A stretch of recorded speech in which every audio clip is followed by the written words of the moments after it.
윤석열의 국무회의 발언이 끝난 후 국정 파트너인 야당에 대한 존중 또는 협치의 진정성이 안 느껴졌다는 야권의 반발이 거세지니 결국 오후에 대통령실 고위 관계자가 진화에 나섰습니다.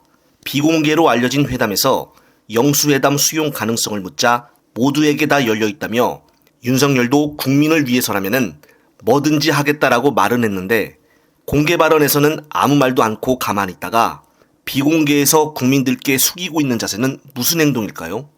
용산빨로는 현재 여당이 새로운 지도체제를 구성하려면 물리적 시간이 더 필요하다고 했답니다. 민생 법안 처리를 위해서 여야가 만나긴 하겠지만은 야당 대표와의 단독 영수회담 형식은 아니라는 뜻으로 읽히는 대목인데 결국 이재명 대표와의 영수회담은 없던 걸로 하겠다는 뜻입니다.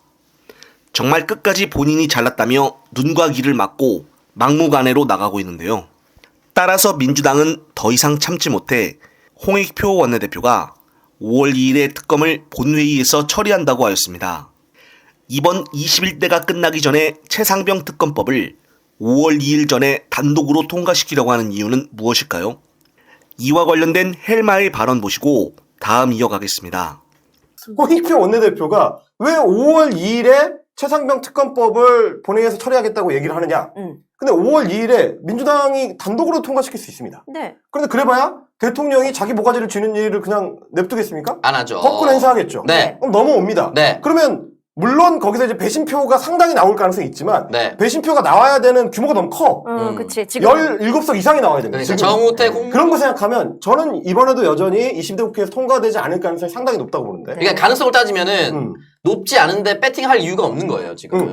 근데 이제 그래도 왜 추진을 하느냐? 네. 통과가 재의결이 안 되더라도 추진하는 이유는 이게 누적입니다. 그렇지. 쌓여요. 또 반대했구나라는 게 누적이 된다는 거죠. 그렇지. 이미 법안 9개를 거부권 행사했는데 이번에는 자기랑 관련되는 겁니다.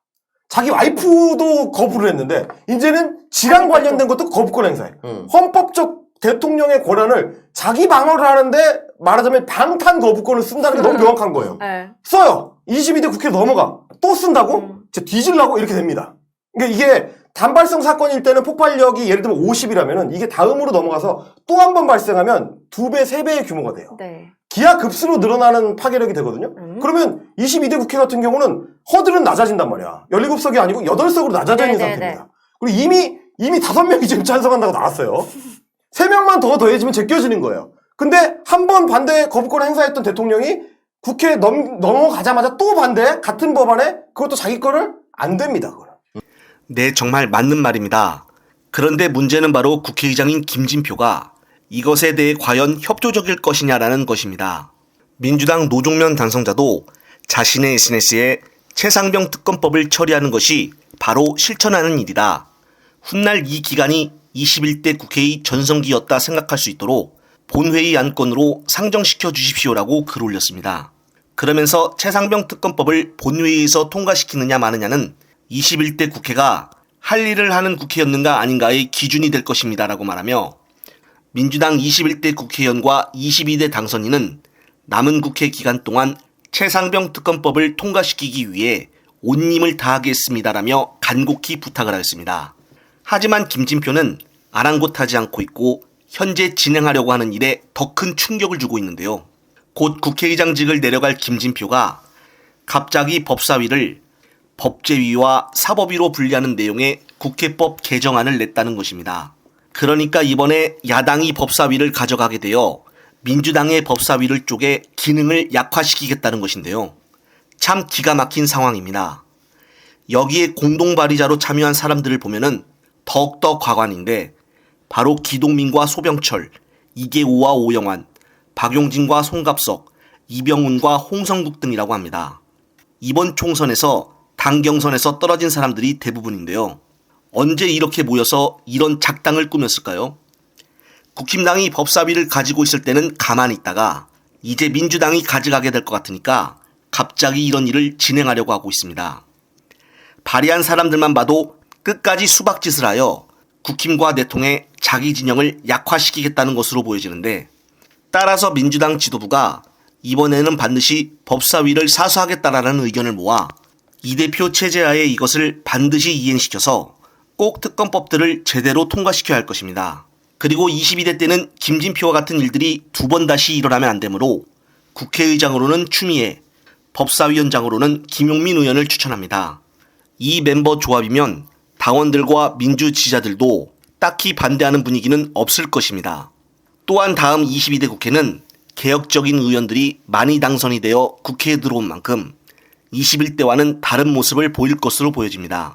한편 이재명 대표가 심야에 또 메시지를 올렸습니다. 상당히 화가 나 있는 것으로 보여지는데요. 이화영 부지사의 진술이 100%라고 생각한다는 말에 어제 대검은 부랴부랴 수원지검에게 조사를 하라고 요청했습니다. 같은 기관들끼리 하는 척하는 것이겠죠. 그러나 아니나 다를까 예상을 벗어나지는 않았습니다. 채널A 보도에 따르면 실제로 수원지검 1313호 바로 맞은편에는 평소에는 창고처럼 쓰다가 참고인이나 불구속 피의자가 조사를 받으러 오면 잠시 대기하는 공간이라고 합니다. 그렇다면 가장 중요한 CCTV는 어떻게 됐을까요? 다행히 CCTV가 있기는 하지만은 문제는 CCTV 기록이 남아있지가 않다는 것입니다. 보존 기간이 어느 정도로 정해져 있어 남아있을 가능성이 없다는 것인데요. 수원지검에서는 김성태와 방용철 등에게 물어봤지만 사실이 아니다라고 발뺌을 하고 있고 교도관들도 그런 사실이 없다고 입을 털어대고 있습니다. 결국 어느 누가 이런 진실을 제대로 말하겠습니까? 그동안 이런 일들이 비일비재해 왔으나 단 한 번도 검사들이 처벌받은 적이 있었나요? 그러니 지금까지도 자기들 마음대로 아무렇지도 않게 공작과 조작을 서슴지 않는 것입니다. 그러나 시간이 걸리더라도 진실은 다 밝혀질 것이라고 보입니다. 이것은 국기문란 사건이니만큼 검찰에 맡겨서 될 일은 아닌 것 같고 할 수 있는 모든 방법을 다 동원해서라도 반드시 실체를 밝혀내야 한다고 생각합니다. 민주당 검찰독재정치탄압대책위원회에서도 17일 2시 30분경 공수처 앞에서 항의 방문 일정이 있고 18일 오전 10시 30분에는 수원지검 민원실 앞에서 기자회견 및 항의 방문이 있으며 11시 20분경에는 수원구치소 항의 방문 및 교도관 면담 요청이 있으며 오후 2시에는 대검찰청 감찰촉구 항의 방문이 있습니다. 이렇게 당 차원에서도 적극적으로 검찰에게 직접 물어보고 따질 것은 제대로 따져야 한다고 봅니다. 본인들끼리 감찰하고 수사를 한다는데 이것을 어느 국민이 믿어주겠습니까? 저 역시도 이 진실을 밝히기 위해 끊임없이 노력하겠습니다. 끝으로 또 새로운 소식이 있으면 다시 찾아뵐 것을 약속드리며 이번 영상은 여기서 마무리하겠습니다. 시청자 여러분, 시청해주셔서 감사합니다.